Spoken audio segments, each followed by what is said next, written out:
Hi guys, you know how I love bacon. Today we're trying a different type of bacon. This is going to take quite a few days, but I wanted to show you what I was using and how I was going to cure it. I usually do my bacon with pork belly, and so pork belly runs anywhere between $3.98 to $5.98, $6.98. And I've been reading on the internet that you can do a beautiful bacon with the pork shoulder butt roast. It's called a buckboard bacon, and it's nice. It basically the same techniques, except this is $1.89 a pound. So you get more bang for your buck. The strips are bigger, and I think that you will like this. So I wanted to show you what it looks like. It's pretty heavy. This is 8.77 pounds. So when I usually get one of the pork bellies, they're only about 3 pounds. So what I'm gonna do is I am going to cut this in half so I can manage it a little bit better. I already have my baggies prepared because this is gonna sit for 10 days. It's going to be in the refrigerator, it's going to cure, and we'll be right back so I can explain everything. Okay, we're back. I cut the pieces in half, and let me show you what it looks like on the inside. You've got to be careful. This one does have a little piece of bone in here, and we're going to have to go in and get that out. But I started off with a cup of sugar, brown sugar. I use light brown, but I'll tell you what, a lot of people like to use the dark brown. So start off with your brown sugar, and then you use salt. You can use kosher salt or regular salt, but then you have to add a little bit of pickling salt because it has nitrates in it, and that's what you want to cure the pork. And then on top of that, I added a little bit of paprika, so maybe about a 1/4 cup of paprika. And then I added about a 1/2 cup of bacon.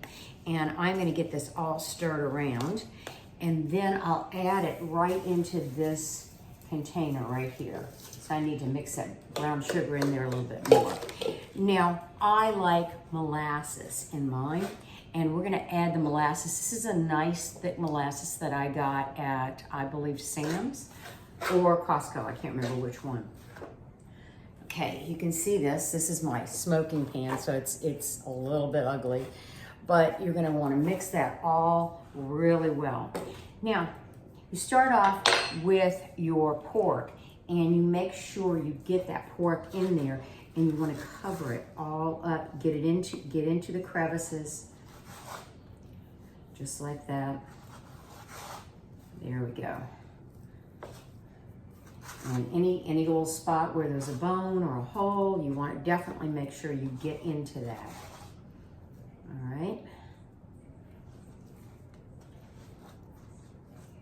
I like a lot of black pepper on my bacon.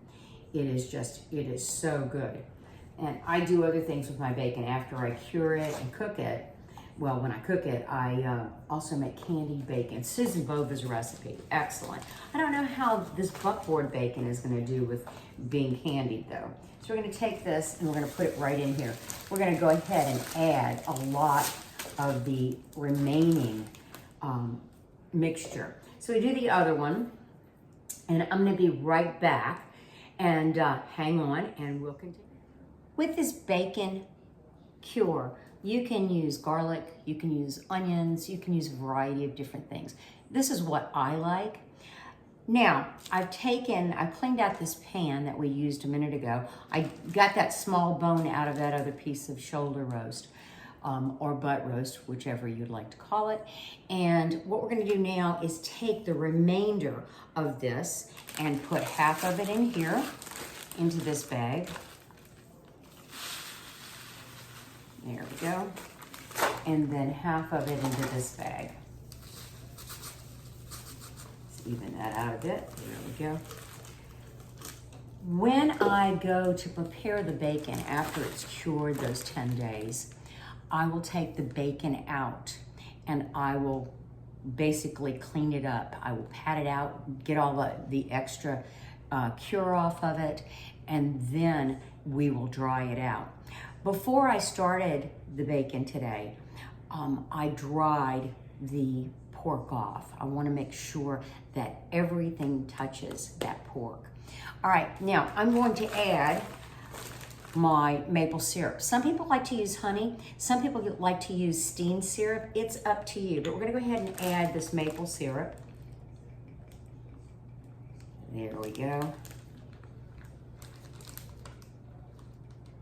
There we go. Good. I keep my maple syrup in my refrigerator because maple syrup will grow mold on it. You've got to be really careful with it.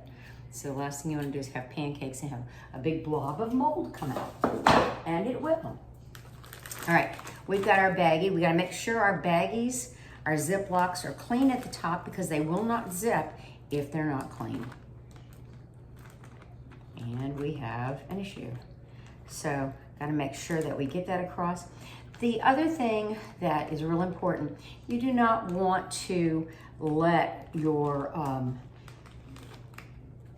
pork touch metallic. So everybody has these on hand. You don't want to let it touch the metallic. So we're going to be very careful about that. Okay, we've got it zipped. We're going to make sure that everything gets coated, and see, the zip came open. So we might have to use 2 Ziplocs on this, but we want to make sure everything is coated, and same with this one. Always make sure your Ziplocs are clean. Like I said, we'll probably have to use 2 on each. But work your cure into that pork. And that way, all of the flavor, everything gets mixed up and right into that piece of meat. I like to turn mine really, I try to turn mine every day. Some people don't. Some people let it sit for 5 days and then turn it. I like to keep it moving. Okay, I think, yeah, there we go, we've got it. So anyway, this will go in the refrigerator, and we will let it cure, turning it over, and then after the 10 days, we will take it out and clean it off. I put a fan on mine. I do it for about 4 hours, and then I smoke the pork according to directions.